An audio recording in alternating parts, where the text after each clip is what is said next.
Marlianka Ines dari Prodi PAUD Konversi Universitas Pancasakti Bekasi.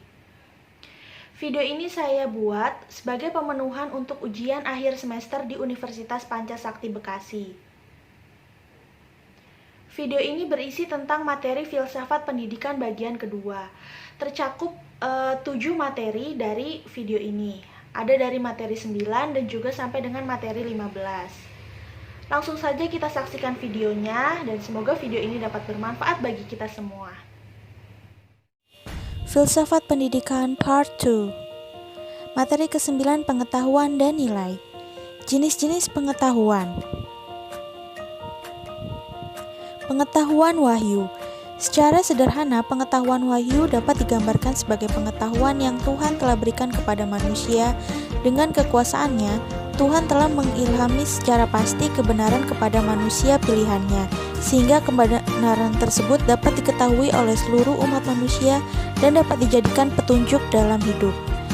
Selanjutnya, pengetahuan intuitif. Pengetahuan intuitif merupakan pengetahuan yang diperoleh manusia dalam dirinya sendiri pada saat menghayati sesuatu.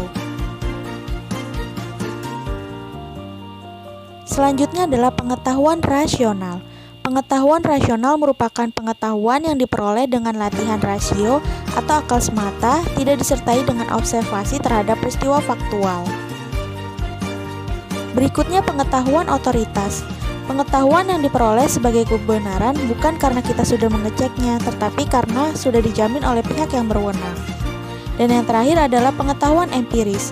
Pengetahuan empiris merupakan pengetahuan yang diperoleh atas dasar bukti penginderaan. Materi selanjutnya adalah pengembangan nilai untuk pendidikan manusia seutuhnya.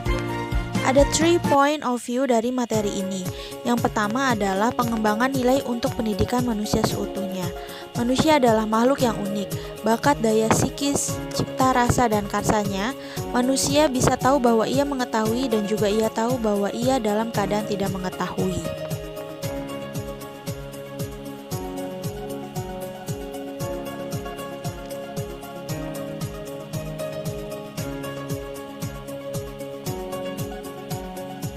Poin yang kedua adalah pengertian pendidikan manusia seutuhnya. Pendidikan dalam arti khusus hanya dibatasi sebagai usaha orang dewasa dalam membimbing anak yang belum dewasa untuk mencapai kedewasaannya.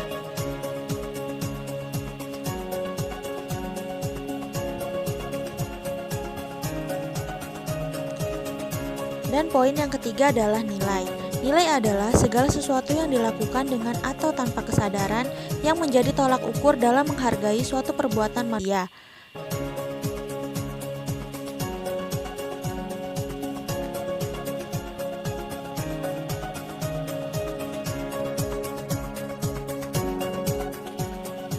Materi berikutnya adalah pendidikan sebagai pelestarian nilai dan perubahan sosial. Pendidikan sebagai usaha dari manusia untuk melatih, mengajarkan, menanamkan nilai-nilai agar menjadi manusia yang sadar dan bertanggung jawab akan tugas-tugas hidupnya sebagai manusia.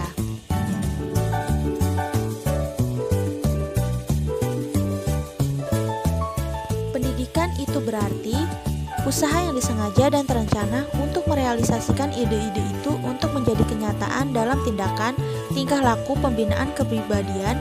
Pendidikan juga berarti suatu aktivitas sosial yang memungkinkan masyarakat tetap ada dan berkembang.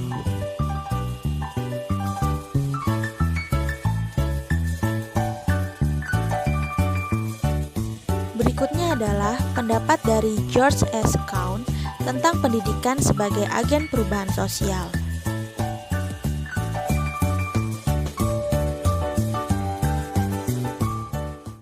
Masuk ke materi 12, pendidikan sebagai hak dan kewajiban semua warga negara.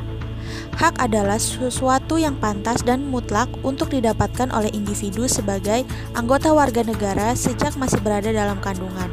Hak pada umumnya didapat dengan cara diperjuangkan melalui pertanggungjawaban atas kewajiban. Sementara kewajiban merupakan segala sesuatu yang dianggap sebagai suatu keharusan atau kewajiban untuk dilaksanakan oleh individu sebagai anggota warga negara guna mendapatkan hak yang pantas untuk didapat.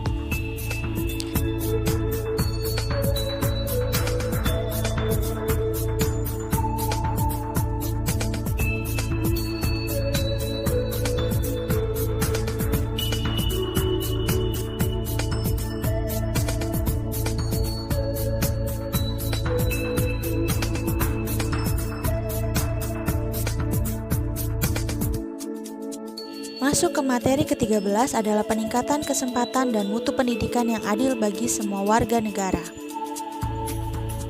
Berbicara tentang mutu pendidikan, maka berbicara tentang kualitas komponen pendidikan dan kerjasamanya serta mobilitas komponen yang mengarah kepada pencapaian tujuan. Materi selanjutnya adalah pendidikan individu dan pendidikan masyarakat. Fungsi pendidikan bagi individu. Ada 6 poin yang merupakan manfaat pendidikan bagi individu. Selanjutnya adalah fungsi pendidikan bagi masyarakat. Berikut adalah fungsi pendidikan bagi masyarakat.